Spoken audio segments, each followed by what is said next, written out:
We are here to talk TheoryPalooza, our patented, often imitated, never duplicated, Season 3 of The Mandalorian, TheoryPalooza. Palooza. Patent number 837 264.51. Yay, Grogu is with Doug. And we know Grogu is back with Din, if you've watched the Book of Boba Fett. As seen here. Yep. Now... He's got that thing in his hand from the ship. Oh, the little ball? Yeah. Oh, very nice. Cool. Oh, nice. Yeah, definitely is cool. So, now, what is going to happen this year, Keith? Well, to start, I think we might see a Mandalorian civil war.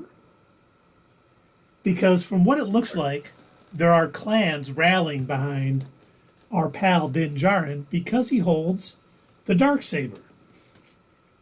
And he did win it in combat. So it isn't like when Bo-Katan got it from Sabine Wren. He actually won it in combat. And I do think that even though he feels that he is no longer a Mandalorian and has to, bathe himself in the living waters under Mandalore, I think other people are going to see it differently. And I think that's going to make someone a little bit unhappy. And that's someone being Bo-Katan. That sucks. But you know what? It's true. They just can't get along. No, the way that she looked at him at the end of season 2, and I really thought that we were going to see something. So I don't know if we're going to get an extension of how that episode ended, because it kind of went from they were all just kind of on the ship because they got there with Boba Fett, right? And he took off. He left to go take over Tatooine and be in his own show. So I have to wonder, like, how long were they just kind of like sitting there waiting for the rebels to come and to arrest Moff Gideon? Because that's not what Luke did. Luke came and he took Grogu, and then I assume they still had to wait for more rebels to come, arrest Moff Gideon, take him to rebel prison, and then they're like, yeah, what are we going to do about this whole Darksaber situation? Awkward silence. So how much time was supposed to have passed between that and 2.5? That's a good question. I don't think we've ever been told. I mean, I guess long enough for Luke to find a planet, start building a temple, get some droids on there, begin training Grogu, link up with Ahsoka. Maybe link up with Ahsoka. And like his mom's age, right? Hey, don't be a hater, Dave. Okay, but so I think it's also enough time for word to spread that there is a new Mandalorian in possession of the Darksaber. I suppose that's among people who would care about that, yes. Because we do know that, what Sabine or what Bo-Katan thinks of Din's group. They're zealots. They're a little bit crazy. And I have a thought on that. Okay. I think that Bo-Katan is going to almost branch off from the warrior-like Mandalorians and start to believe more like her sister Satine, that maybe there is a need for peace. Like all wars ever gotten to Mandalore is pretty much turning the sand into glass. And I think at one point, she's going to force a duel with Din. And he's going to best her. And I think that's when she's going to rethink that we don't need to be a warlike nation. It's gotten us nowhere. But our planet destroyed, our moon, somewhat destroyed. And I think there's going to be two sets of Mandalorians again. And I think with how Din is, if Din does become the Mandalore, the leader of this place, he won't think the people who are promoting peace and stuff, he won't get rid of them. He'll say, we can all work together to make this society work. And I think that's why, obviously not season 3, but down the line, he's going to be like Mandalore, the new great, or Mandalore, the unifier, something along those lines. Because just everywhere he goes, he makes things better. Look at Navarro now. It just looks like such a better place. Look at, he helped Boba Fett. It looks like Tatooine is going to be coming back a little bit. So he seems to make everything better where he goes. And I think that's going to include Mandalore. Keith, it's funny that you mentioned that because... Does he cook a hell of a crate dragon? What? He cooks a hell of a crate dragon? A crate Sure, steak? that too. But actually, we've got a special video that's going to be coming out soon. Myself and Fatherly Fandom had a little bit of a chat talking a bit about the Darksaber, and he said the same thing, almost word for word, what you just said. You guys are like mind linking. It's crazy. Whoa. Yeah, great minds. He said the same. He was like, wherever Din Djarin goes, he makes things better, whether he realizes it or not. He mentioned that the same thing, that he went to Navarro, he made it better. He mentioned that the village, he went there and helped them out of a jam, and helped defeat that ATST, and like pretty much everywhere he goes, he's helping people or helping out the local populace. Including and that's why dragon for the same people. Yep, and the Jawas.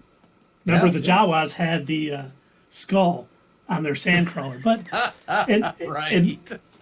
And that's why I think that's why people are going to flock to him. But watching Fatherly Fandom's History of the Mandalorians, which if you're not watching it, you definitely should. Fatherly Fandom, if you post a link, everyone should go watch it. If you're on YouTube, I'll put it down in the comments down below, a link to that. But I think, because it looks like Bo-Katan is on Mandalore, and I think that where these clans are sort of coming together for Din, I don't think that's Mandalore.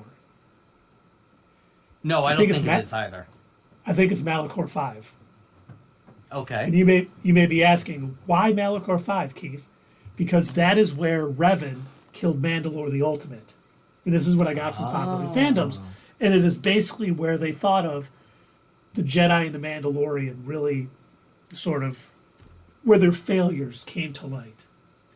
And so this could almost be, because we know, Din Djarin has Grogu, who obviously is Force sensitive. So it's going to be basically Mandalorians and, Force users coming together. He's obviously friendly with Ahsoka. Probably, maybe we'll see Luke in this season, maybe helping him learn how to wield the Darksaber, kind of like Kanan Jarrus did for Sabine. So it'll almost be like the Mandalorians and the Jedi kind of having a rebirth on the same planet that they basically destroyed each other, almost. So my thought was that they were going to meet up on Concordia. Because if you think about it, the fact that Din Djarin's clan is, they probably developed from Death Watch, right? Most likely a Maul offshoot of that. And just kind of got things twisted along the way to the point where they can't take off their helmets, of whatever other weird things that they believe in as part of the way. But yeah, I feel like as much as they kind of like hold all of these ideals of what it really means to be Mandalorian, it almost feels like that if they did branch off from Death Watch, they might hold Concordia as like a special place in their heart, because the Armorer didn't really seem to think very highly of Mandalore. No, and that's why I think they wouldn't be meeting there, because you even said about Death Watch and Maul's influence. She has the horns on her helmet that match Maul's, and I know there's been a lot of theories out there about her being a part of it, and I do think that is true. Now, do you think Boba Fett is going to come and help Mando in this series, since Mando went to Tatooine to help him? I don't. I think he's going to stay where he is for reasons off the show, because the show didn't do so well. Maybe they're gearing up for a better season. But at the same time, as a character, he could be like laying down the law. In his own in Tatooine. Unless they go to Tatooine, I don't think he'll be on the show. I'm gonna laugh if in the Mandalorian season 3 we've got season 1.5 of Book of Boba Fett. we've got like 2 episodes dedicated to Boba and Fennec Shand. I will tell you right now, if that happens, we march at dawn. Ignite your dark sabers. See, I think Boba Fett's going to be in it, but I'm kind of agreeing with Dave. I don't think he'll be joining the battle for the Civil War, even though he would probably love to get some shots in at Bo-Katan, because they obviously did not like each other in any way. But I do think Din Djarin will travel to Tatooine and be like, hey, I need some help. We're gearing up. Bo-Katan is, wanting to get the Darksaber from me. She's gathering an army. I need weapons. I need supplies, because we remember he helped Bo-Katan steal that First Order or Imperial ship with all those supplies. So we know she is probably got a lot more ammo and a lot more weapons than Din. So he may have to come to Boba Fett and be like, I need some stuff. And he's going to help him in that way. I don't think he'll be on the front lines with him, because I do think Dave's right. I think he's going to be continuing to build his empire on Tatooine. But he's definitely going to give help to Din to take down Bo, because he is not a fan. Probably not. Maybe you'll send a Rancor monster with him. All right. That would be awesome. While we're on the topic of potential cameos, Dave, get ready to reel me in. Okay. So I've got a bit of a stretch, okay? But I really think strongly about this theory, okay? Yes, please give me all of your silver lining, Keith. I like it already. Let me premise this. Who do we think may still be kind of hanging out there in the galaxy somewhere that may have had direct connection to Maul, and may have been working with Crimson Dawn, and therefore could have had some relations to Maul's faction of Mandalorians? Sorry, Sully came running in. I didn't hear what you said. I said, who do we know is still kind of out there, possibly hanging out in the galaxy, that spoke and worked directly with Maul, helped run things with Crimson Dawn, and therefore could have had a connection to Maul's faction of Mandalorians? Are you thinking Kira? I am thinking Kira. I bet you any money we are going to see her show up, even if it's not a big role. I think we're going to get Emilia Clarke reprising her role as Kira.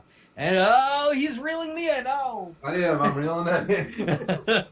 But I would love to see it. I would love to see her reprise that role. I know that not many people liked Solo. Guess what? They're all wrong. It was a good movie. And, you know what? As long as Dave Filoni and Jon Favreau are in here fixing all the different plot holes and patching all the movies together to make a more cohesive story, why not bring Kira in? Why not bring that connection? And maybe it would be... Here's where my theory really comes into place. I think if the armor is going to show reverence to anybody, she would bow to Kira. And I bet you Din would be like, what is happening? What's going on? The only thing I think why she might not, because I would love to see her. I think that would be fantastic. Because she would cost too much? No. Because currently in the comics, set between The Empire Strikes Back and Return of the Jedi, Crimson Dawn and Kira are going to war against the Emperor and Vader. It's right now it's the Hidden Empire, and she's basically trying to take them down. And so obviously she learned a lot. Make it out of that? I don't think she makes it out of it. Ah, darn. But if she does, because I've just read issue 1 on Marvel Unlimited, and she's basically the Emperor is like, okay, I know who our enemy is, and she has ties to Maul, and once he knows who you are and sets his marks on you, you usually don't last long. So as much as I think what's going on in the comics is going to say we're not going to see her. I didn't realize that. I didn't read that comic. Which one was it? I have to follow that. It's called Hidden Empire. Hidden Empire. Oh, and I have to check There's that out been a few. Yeah, I don't know if you can tell, but I have been enjoying the Marvel Star Wars comics. They are definitely good, but there's been like 3 different series: War of the Bounty Hunters, Crimson Dawn, and now Hidden Empire, which is kind of telling this whole story of Kira coming back with Crimson Dawn and what they're doing. They have, sleeper agents everywhere, and it's been really good. But like I said, I don't think she makes it out alive. So as much as I love your theory, Doug, that is a shame. But while speaking of possible cameos, do you think we'll see Ahsoka, Sabine Wren, Ezra? I would hope to see Sabine. Well, my question was, what is Christopher Lloyd going to do on this season? They made that big announcement that he's on this season. I haven't seen him in any of the trailers. No, they're definitely keeping it under wraps. He's going to build a new time machine out of a TIE fighter. Marty! Oh my gosh! We need to go back to 1985, Marty!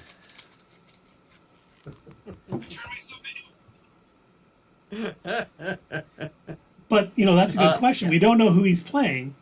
And think about the one thing that they've done in both season 1 and season 2. The end of the first episode was like a huge thing. In the end of season 1, episode 1, we met Grogu. And that was, nobody knew they were going to have a tiny, tiny creature that's a Yoda. I don't know what to call them. No. We don't know what they are. The fact that Disney held back on releasing toys and actually possibly forewent making a couple $1 million on toy sales just for the sake of the surprise, they had to have been like, okay, this is going to be worth it in the end. Yeah. And then season 2, episode 1 is when we saw Boba Fett in his Tusken Raider robes. So it seems like the end of the first episode of every season, we get kind of this big reveal. And what if the big reveal in this is like maybe Ezra back and maybe a little off his rocker? Because we think that him being manipulated by Thrawn possibly, at least I do, he's going to come back and he won't be necessarily a Sith because he wouldn't be trained by another Sith. Maul was trying to influence him during Rebels, but I think he's going to come back and be a little off his rocker, and we may see that, and then that may bring Ahsoka and Sabine into it to set up her show. Like, he's not going to be a big part of it, but it'll set up the Ahsoka show down the line. But I know something big's coming first episode on Wednesday, and I can't see.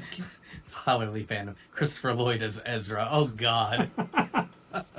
Yeah, because you seamlessly went from the Christopher Lloyd conversation into, we're going to see Ezra at the end of the show. I'm like, wait, Christopher Lloyd's going to play Ezra? Oh, God. Yeah, well, it could be. I would laugh. It could be Christopher Lloyd's character is going to be the big reveal at the end of episode 1. Now, I have no idea who he's playing. Nothing's popping in my head. A space taxi, and he's going to say, "Okay, doc." Okay. So Christopher Lloyd is going to play Hunter. Hunter, like from the old TV show. From the Bad Batch. Oh. Omega! We gotta go, Omega! Let's go! Hey, Sierra. And then Fatherly Fandom. He had an amazing, and you know what? I gotta give him props for this. He had an amazing theory that he came up with last night as far as who he thought was going to reprise their role. And obviously, who do we know did an amazing job portraying all of the clones live action and also Boba Fett? Tamir Morrison. Morrison, right. So obviously, we're going to have him back wearing a wig and playing Omega. Can he do that Kiwi accent, though? Oi! Where's Rika? Rika! I think for sure we'll see Tamir Morrison, but as Rex. That would be good. I think Rex is going to be introduced, and we're going to see, a little older, but nothing wrong with being old. And he's going to maybe help out Din Djarin or help him on a mission or do something. He's going to be involved with somehow because I think they're going to reintroduce him before Ahsoka because I think he's going to play a bigger role in the Ahsoka show with, all the things that we've heard is going on in that. So I definitely think Rex will show up. I would love it if he played Omega in this. That would be probably the best thing I've ever seen. I think would be even better is if he ran into like Rex or one of the other clones, and he just assumed it was Boba Fett. He's like, hey, yeah, that's what I was about to say. Hey, Boba, what's going on? He's like, hey, man, we don't all look alike. Come on, I have a tiny little tattoo beneath my eye. Yeah, that's what I was about to say, Doug. You read my Ooh. Uh-oh, and Arnold. Oh no. Timer. It's going. I'll be right back. Get the timer. Turn on the timer. The timer is on, young man. It's good to see people spending their infinity. The hardened stones.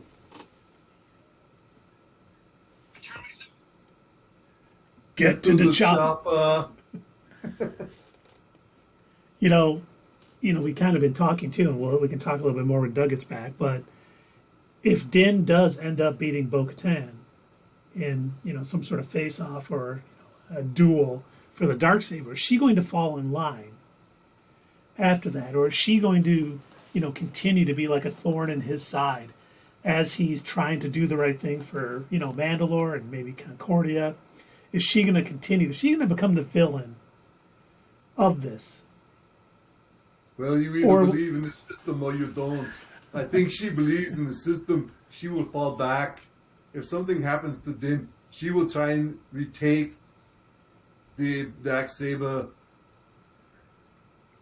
No, and I follow this fandom thing so too, and I do. I think that's where, I think after she's beaten is when she's going to see the light a little bit, that maybe her sister Satine was right, and they do need, this sort of peaceful mindset because of all the destruction that their warlike nature has brought them.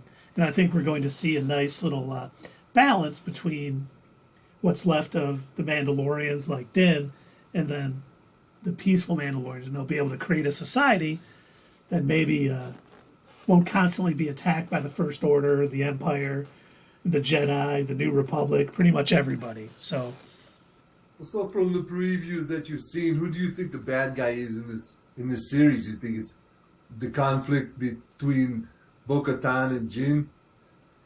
I do think the majority of this season is going to be basically the clans at odds. Who is joining whose side. Obviously, Bo-Katan is going to be rallying troops behind her. And I think Din will have people rallying behind him. And I think the difference is she's going to be rallying people where they're rallying behind Din. No great leader really has to rally people behind them. They flock to them. And I think that's going to be shown throughout this season. And then I think at the end of it is when he's finally going to best her, and then she's going to be like, okay, you're the true Mandalore. He'll have went to the living waters of Mandalore, maybe, defeat a mythosaur that's left on Mandalore, the only one. And then, he'll be the Mandalore, the ultimate, or... Bo-Katan? No, Din. No, I'm saying he's going to say, would say, I have go to ahead. get out of here. Huh. What if we get thrown at the end of the first episode? I like that idea too. It's really cool. If we do what now? Get Thrawn at the end. Oh, yeah, we might. I'm reading from the chat. It's in the chat. Follow the fandom. I would be absolutely down for that. I have Absolutely. loved... Absolutely. Everybody take a drink. I have definitely been a fan of Thrawn since the Timothy Zahn novels. That would be fantastic. But once again, I guess, I keep thinking that they're going to not focus too much on Ahsoka and Sabine and maybe Thrawn because that's going to be her show. But maybe they'll play a somewhat, not major role, but sort of a mid role throughout this. Little cameo pop up in here, kind of like check in on them. Just remind folks that these characters exist before we dive into the Ahsoka series. We had We'll see them. We'll see things. appearance. We had her first appearance as like the backdoor pilot. Like, hey, Ahsoka live action. You interested? We're like, yeah. she mentioned Thrawn. Oh, yes, give me Thrawn. And Ezra, give it to me. Take them. And it would definitely be a smart way to go because obviously The Mandalorian is the most popular show, Star Wars show on Disney Plus, probably the most popular show on Disney Plus. And that'd be a good way to introduce these characters and get all of these fans interested in them going, I gotta watch that Ahsoka show because Thrawn and Ezra and everybody else. Well, Yeah, you're not wrong. Fatherly fandom, that is perfect. Moff escapes. I like that. Moff Gideon escapes and goes to report to Grand Admiral Thrawn. That would be... Dave, your Arnold has just completed, but that would be fantastic. Oh. Well, all right, so who's the one taking him to prison? If it's Cara Dune, maybe this is how they explain she's off the show, too. He does something to her to escape. I mean, she, at the time, she worked with, she worked as a sheriff or whatever, but was, on Navarro. Was she part of the Republic, like, officially? Oh, I don't think so. Asked her to be. But maybe she does have strong. She was a jumper, right? So she was a strong ties. Like that, she still has a wrong and right. She just doesn't work for them. She doesn't like right. But I'm wondering if she would have the authority to bring him in. Bring him in is what I'm saying. Well, maybe she didn't have the authority, but there was no one else there who did. You know. That's what I'm wondering. Like, I would love to see. I know it sounds silly, but I would love to see them fill in that gap and like explain, like, hey, so like, what happened? Because I do agree. I think it would be interesting to see that Moff Gideon does escape. Because I think he's way too smart to just, he was the one who challenged Din Djarin, and he had to have known what he was doing. And I think he knew probably there was a good chance that he was going to get defeated, and that would definitely cause a conflict that you could tell he wanted between Bo-Katan and get her off of his tail a bit. And also, I think because he knew that he would probably get defeated and get captured, I think he probably had a plan in place for like, okay, we got the DNA that we needed. I'm not going to get sent to a Republic prison. I'm going to find a way out of this. And he didn't expect Luke to show up because he looked pretty scared. And if I remember right, what is currently Disney canon, when they defeated the Empire, I thought their peace treaty stated that they could still maintain governance over like a handful of planets. Like they didn't have to disappear. They just weren't allowed to recruit any additional planets or people, right? Well, first, we just got a new follower, Taka Depspian. Thank you very much for the follow. We do appreciate that. We basically talk Star Wars, MCU, DCU, comics, about as nerdy as can be. We occasionally play some video games badly by me. But welcome to the channel. We appreciate it. And yeah, the one thing I was going to say about Cara Dune, remember, they were going to have a Rangers of the New Republic show that she was going to lead. So it could definitely be something where, well, I've kind of been talking with them. I'll take, him back. And then, either Thrawn helps him escape or one of his death bots, wasn't destroyed by Luke and maybe helps him escape. But yeah, Moff Gideon definitely was giddy when he got to explain to Din, you can't just give it to her. She didn't tell you about that. And I love that Giancarlo Esposito is playing him because all of his characters seem to do that. They always have they're always a little bit higher and see the whole picture than the rest of everybody else. Gideon. Gideon. Like even on The Boys, I don't think he's done being on The Boys. He left. He's not. I think he's going to come back later, and it's going to be like, whoa. But I loved him in that show Revolution. Played the same kind of character. Oh, I didn't even see it that far. I only caught the first few episodes of that show. I believe he was in the first episode. Was that the one where it was like post-apocalyptic when all the... Yeah. Yep, I remember that show. Yeah. And Giancarlo Esposito was basically like a sheriff or something like that, and he was going around trying to gather deserters of the army. Yeah. The show was pretty good. I think I watched the first season. He was a real smarmy type there, too. And, of course, Breaking Bad was just genius. Oh, so good, yeah. He was great in that role too. He's really good at playing bad guys, isn't he? He is. He's in all my favorite shows. Oh my gosh. Are we adding someone else to our stand? We can. Is it going to be Pedro Pascal, Jonathan Majors, and Giancarlo Esposito? I think it's going to have to be. There's the Mandalorian. There's The Boys. Of course, he was on Breaking Bad, but that's not us. But Better Call Saul. Better Call Saul. He's on all the good shows. He deserves a spot on the roster, as Fatherly Fandom agrees. Yeah, he's now part of the trifecta of standing from Not Your Status Quo. Welcome, Giancarlo. I know you're watching. Welcome to the standum. Is that how you say it? Sure. Better ask your kids to make sure. Yes. My teenage daughter. Is this the right way to say it? Dad, that was so yesterday. Oh, that was so cringe. Joke's on me. They don't even say cringe anymore. Ha! They don't. Yeah, that's. Oh, God. Okay. Well, you just had a birthday. Now, all right. So yeah. Age out of that group now. I can't keep up with it.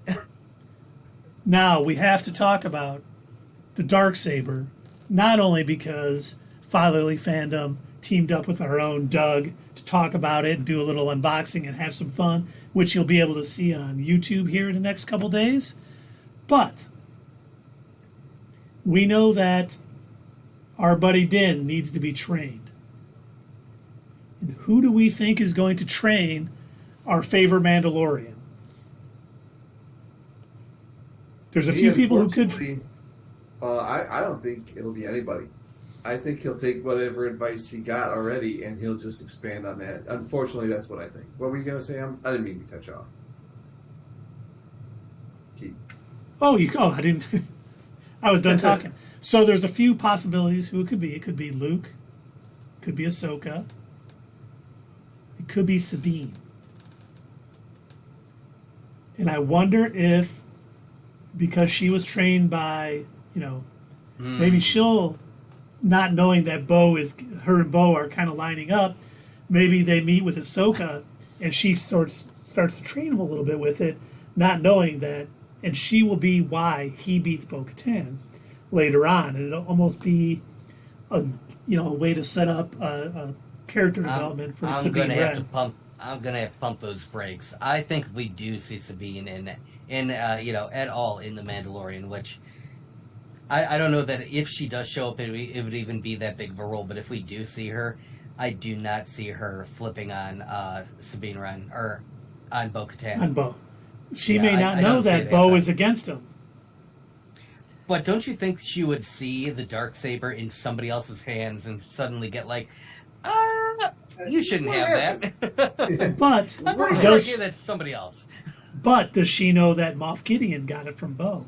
She may already know that it is no longer in Bo's hands, and that Din must have taken off Moff Gideon to get it, and that's why she'd be willing to train him, not knowing because I don't think Din is going to be hanging out with Bo-Katan, even though they show him in a couple scenes in the trailers. No, I don't think so either. I think he may go. Ahsoka may have went to recruit, Sabine to go find Ezra, and he may run into them, and she's going to be like. And he'll be like, yeah, I got it from Moff Gideon, yada, yada, yada. And she'll go, well, let me show you a few things. And that's what she'll train him. Because I don't think Luke's going to train him, and I don't think Ahsoka will take the time to do it. So I think someone who's had possession of it will do it. Sierra's asking for Pickle Rick. There it is right there. I don't have anywhere to put it back here, Sierra, but I apologize about the painting. Let me grab it. Okay, hear me out. Now that Dave is gone, here's my theory. It's going to be Qui-Gon. Don't talk bad about Morbius. It's going to be Qui-Gon Jinn. The ghost of Qui-Gon is going to train Din Djarin. Hey, Dave, what's going on? No need to reel me in. Oh yeah, I'm reeling that in. Qui-Gon is not coming back, although he already has. So, but that was in the past. He only came back to Obi-Wan. Because, he wouldn't come back to somebody he has no connection to. Obi-2? Obi-2. Oh, how great would that be if Din was haunted by Yoda, by Obi-Wan, and by Qui-Gon. Use saber form number 5. No, no, no. That is not the form he wants to use. Saber form 1 is the right choice. Okay, I can't keep up with all of you ghosts. Use form 4. That's what Anakin and Luke used. Oh no, use form 3. Obi-Wan used it to kill Darth Maul. Like, all right, who had the best form throughout? I think it was Yoda. You guys know what. Okay, somersaults you must do when... Okay, I can't do that. I can't choose. Wait. You guys just figured it out. We did?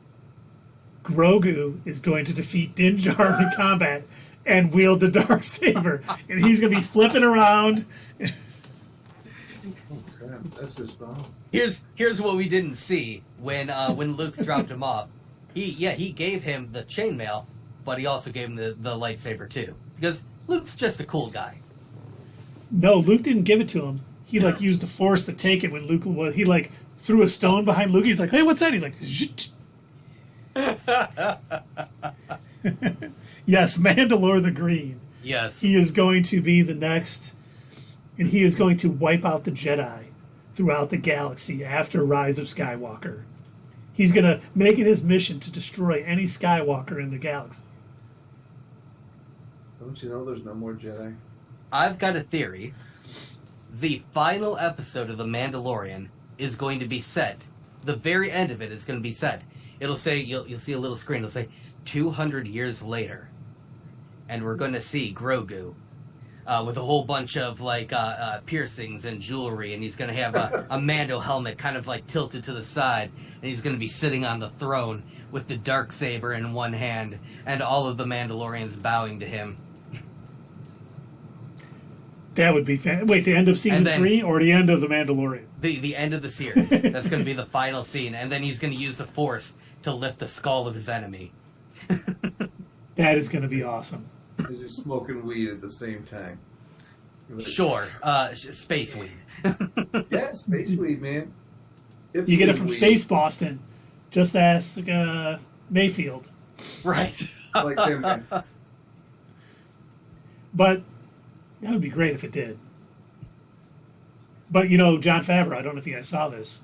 He was saying, because he has finished writing season 4, but he said he is not writing with the end of the series in mind in any way. Says he doesn't really know how the series is going to end at this point.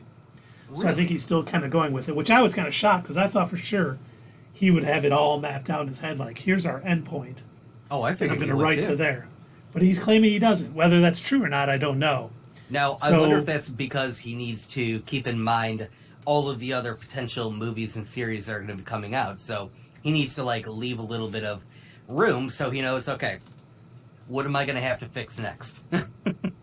Yeah, no, true. And yes, I agree, Fatherly Fandom. It needs to end with a trilogy of movies. That would be amazing. I would love to see a trilogy of Mandalorian movies.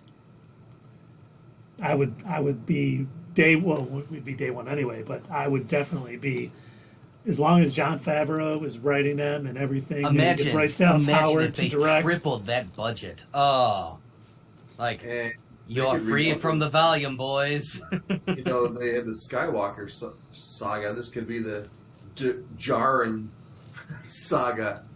God. Or the Rise of Mandalore saga. Rise of Mandalore 1, 2, and 3. Mm-hmm. Roman numerals, of course. Oh, yes, of course. You have to, yeah. But okay, we have the one thing we do have to talk about once again. I know we talked about it during our wonderful trailer breakdown. Who saves Grogu during Order 66? Because I know you guys scoffed. I know you guys reeled it in and scoffed at me when I said Anakin. It's not Think Anakin. about it. Yoda was on Kashyyyk.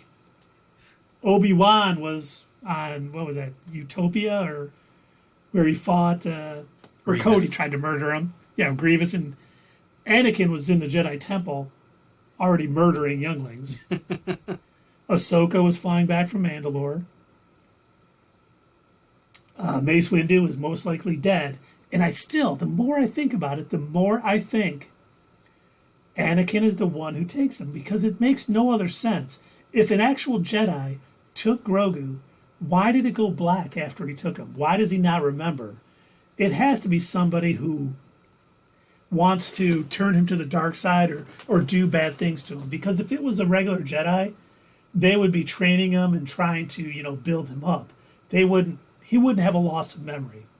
That's the whole thing that makes me sketchy. We know it's not Emperor Palpatine, but I do think they're going to set it up as Anakin taking him to set him up to be his apprentice somewhere down the line, because he knows he's going to need one when he destroys the Emperor. Again, because we're all kind of on the same wavelength, I'm not going to reveal what Fatherly Fandom, what Chris's theory was, but I will let you know that you need to watch the video, because he also has a theory about who saves Grogu. So when that video drops, you'll have to see. Excellent. I look forward to seeing it, because a lot of people think Mace Windu, but once again, I don't think if Mace saved him, he would go dark. But of course, if someone does get him out of the temple, bad things could happen after that. So, there's a lot of possibilities. I still think it's going to be Anakin setting him up to be an apprentice later on. And then when he dies, they don't know what to do with him. And that's where the bounty comes up, because someone knew that Anakin had him stashed away. Especially... I think Anakin was just too blinded by rage at that point in his life. He killed all the other kids. Why would he save Grogu? Because he's the most powerful. Does he know this? Of course he would. And is he really? The most powerful youngling? Probably. Yeah. I assume so. He's alive. He didn't come crawling out, Master Skywalker. What do we do? I'll tell you what we do. Okay, kids, close your eyes. I'm no longer Master Skywalker, and I never was a master. So stop calling me that, kid. I'm now Darth Vader. I love that one meme where he's like, I'll be a Jedi Master like my father. And Emperor Palpatine's like, didn't he tell you he was never a master? Seriously, why are you telling him that? Right. Well, I look forward to hearing what Fatherly Fandoms is. There's a lot out there. I hope we kind of get more information this season. We got in the trailer that we see someone kind of breaking through the door, and Jedi standing at the ready, looking what appears to be protecting Grogu. So it'll be nice to get a little more information so we can speculate, figure out what's next, and just have some fun with it. Fun. Fun. You heard me. I really cannot wait for this, for the premiere. It is a long time coming. Absolutely. In the chat.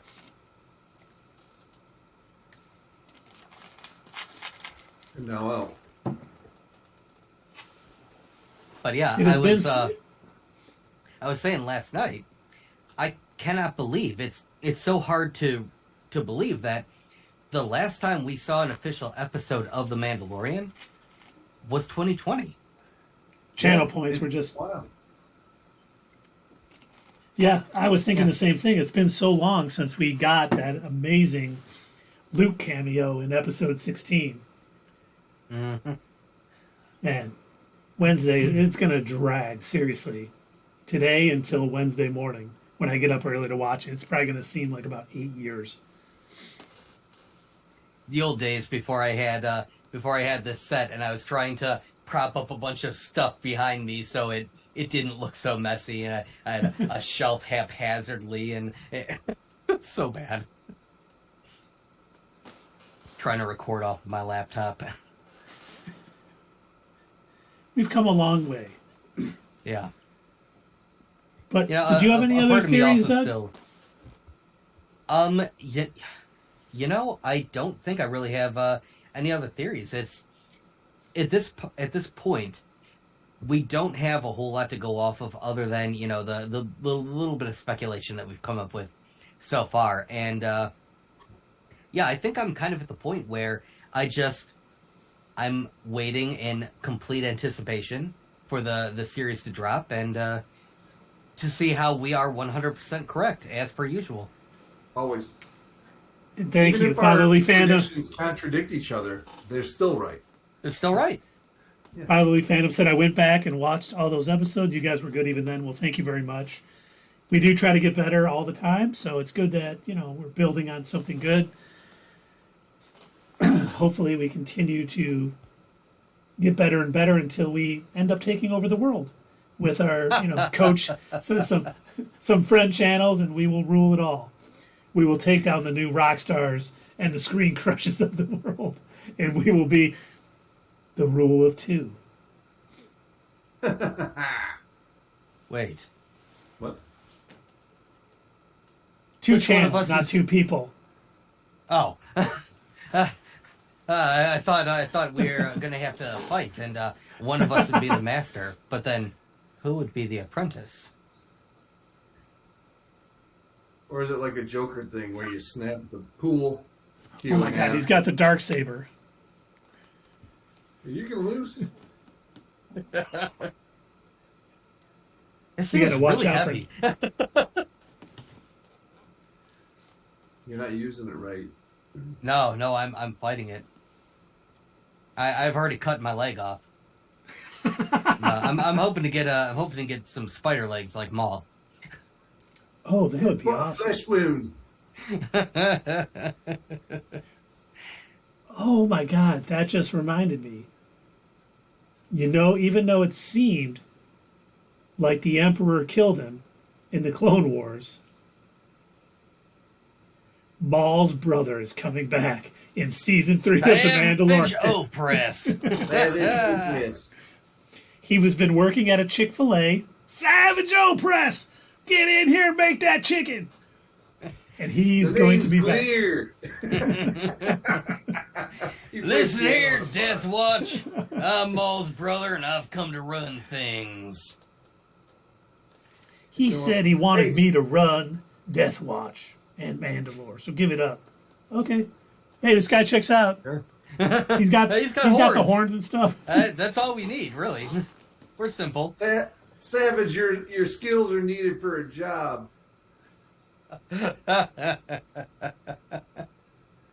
Savage, I'll go to proper church. Now, Savage, have you found your proper church home? Oh, yeah, the Sith. Oh, no. This is not going to do. You listen here. This is the way. Nice. Way to work that in. Or if you go with Kevin Feige, Savaji. Savaji Opress.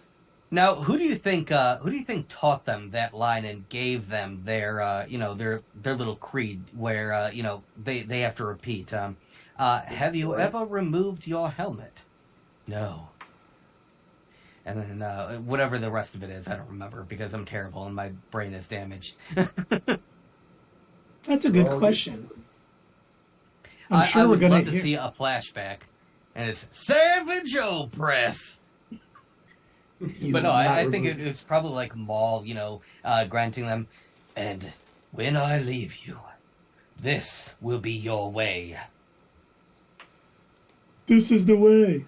Hey, that sounded good, dude. We should start saying that. This is the way, dude.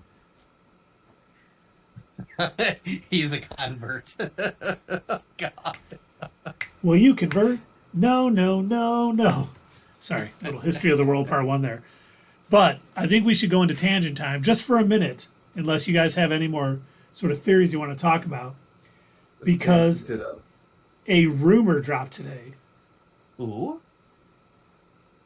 about something that they're claiming is coming to Disney Plus. Okay. According to, I can't remember now, but it was making the rounds on Twitter. It was some guy I'd never heard of before. So I don't know how legit this is. Supposedly, they're making Disney Plus movies with Luke, Han, and Leia. Huh? Ah. Yeah, Crazy Fatherly thing Fandom was- just said it. It would be yes. Which they had no other details, just that they were thinking about doing this, I guess. And obviously, I mean, would Alden, what's his name, do Han? Maybe Princess Leia's daughter, or Carrie Fisher's daughter, plays Princess Leia, and maybe the kid who was the stand-in for Luke in the Book of Boba Fett, who, if you guys haven't seen, the kid, it looks like they cloned Mark Hamill. This kid who, I mean, he looks so much like him. And I don't know if this is true. I want it to be true because it'd be kind of nice if they filled in some of the gaps during Mando's time with a Luke movie where he's maybe looking for Jedi artifacts. You know, we I see. don't. If it's true, I hope it's animated. Oh, I didn't You think know about what? I was that. about to say the same thing. I think when that's another reason, like Solo didn't work. Did somebody say absolutely? No, I'm just thirsty. I just did. But when they replace an actor in an iconic role, it's going to suffer a setback. You know, maybe that had something to do with Solo. Maybe it didn't. I think it was Solo has a lot to do with it losing its directors midway through, and Ron Howard taking it over, and people just maybe feeling a little burnt out on Star Wars. It also didn't help that the Star Wars fandom was like kind of split right down the middle, coming right off the heels of the Last Jedi. It was almost So- 6 months later. Yeah, Yeah. it wasn't And that much Fatherly longer. Fandom did say it almost sounded like it would be a Clone Wars style animated show. Okay, see now that would be preferable to me. That would be awesome.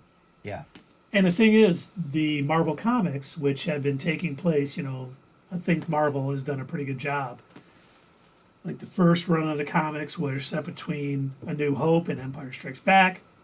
And now all these comics, like we talked about earlier with Hidden Empire, Crimson Dawn, War of the Bounty Hunters, and all that is taking place between Empire Strikes Back and Return of the Jedi. So at some point they're going to end this run and then have to do it post Return of the Jedi, and maybe this Clone Wars style show would fit right into there. And we can see what happened after Return of the Jedi, leading into what's going on with the Mandalorian. And hey, I'm all for it. If they do a good job and it's entertaining, the more Star Wars, the better. We just don't want them, you know, going too crazy with it and mass producing garbage. Oh, come Yeah. on now, Keith. They would never do that. I mean, look at it was a show like the sequel trilogy. Just to have something out there, yuck. No, thank you. Well, no, yeah, that hot mess.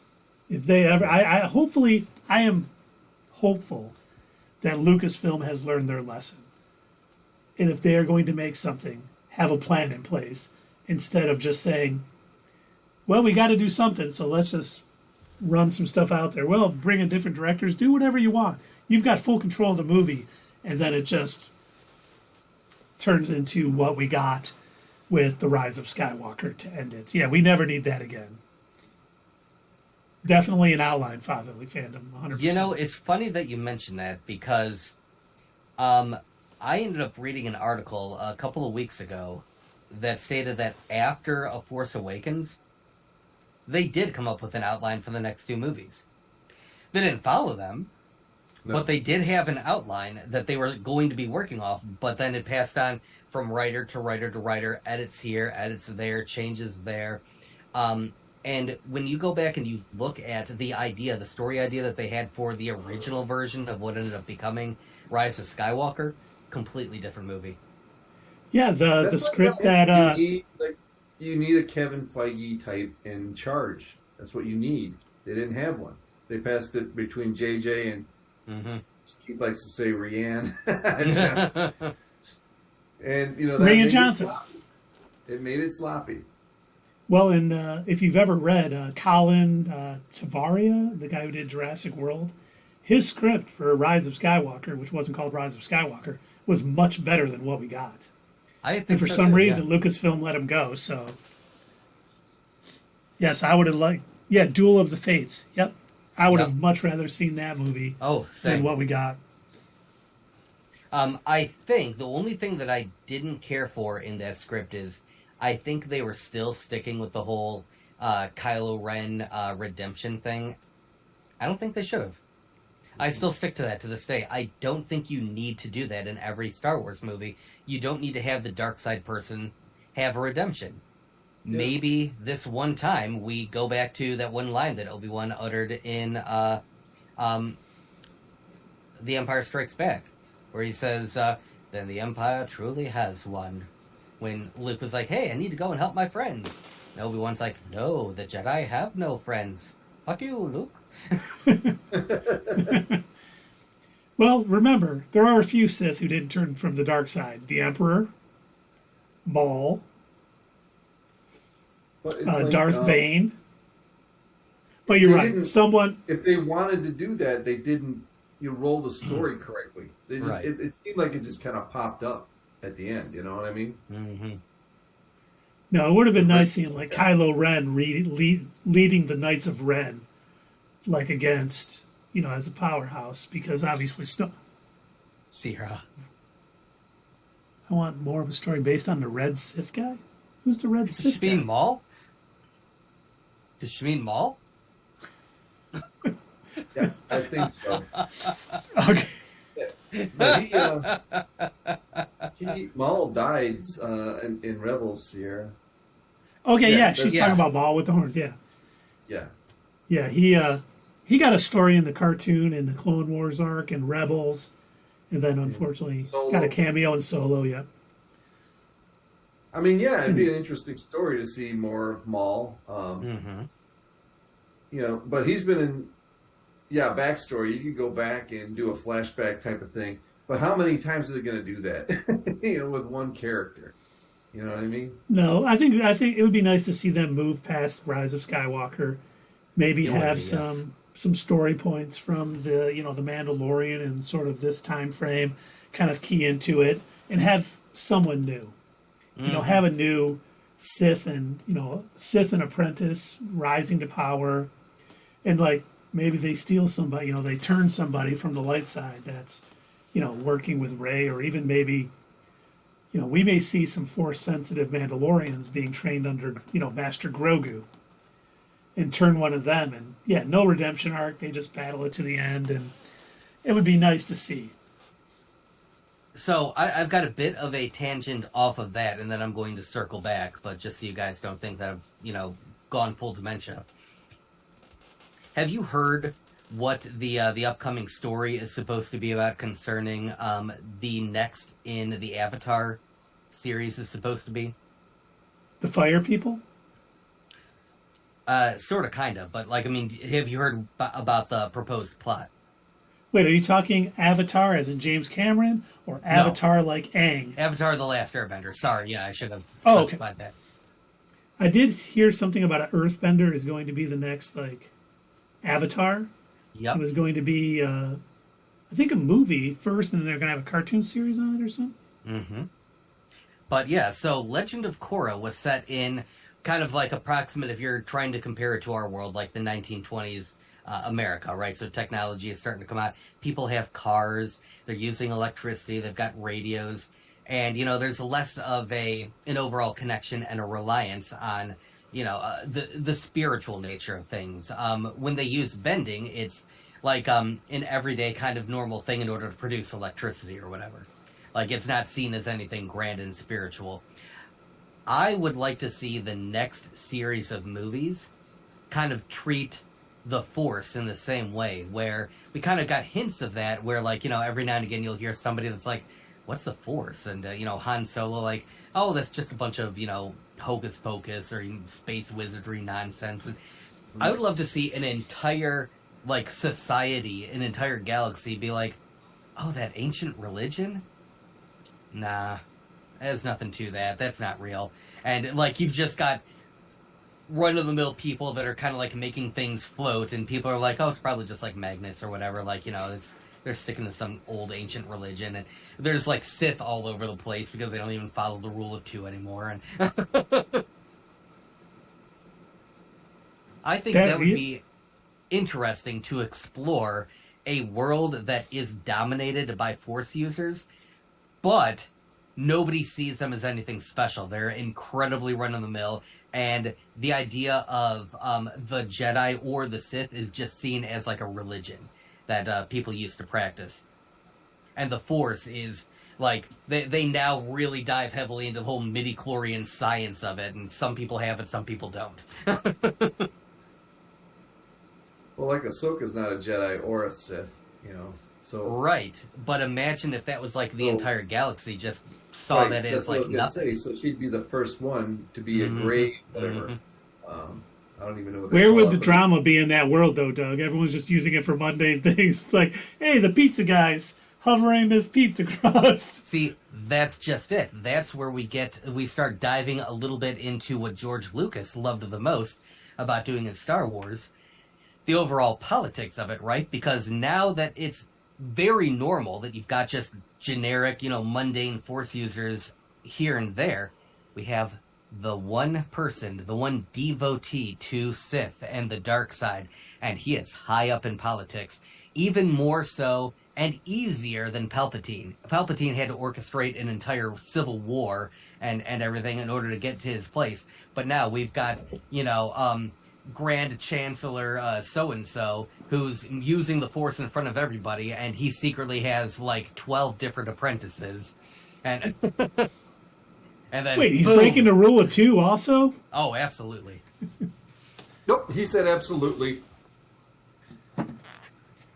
And that's the drama, because it's right in front of everybody's faces, but nobody saw it coming. Well, if everybody. So just like the Skywalker saga. I think Doug's been taken over by J.J. Abrams. What if we do the exact same thing they did before? We'll just add a little tweak to it. We'll make the Death Star into an actual planet that shoots things. Yeah. That's what we'll do. You thought the Death Star was huge. Wait till you see this. It's built... No. Okay, hear me out. Here's my change. People shoot lasers. Whoa. Out of their faces. Lasers don't kill people. I do.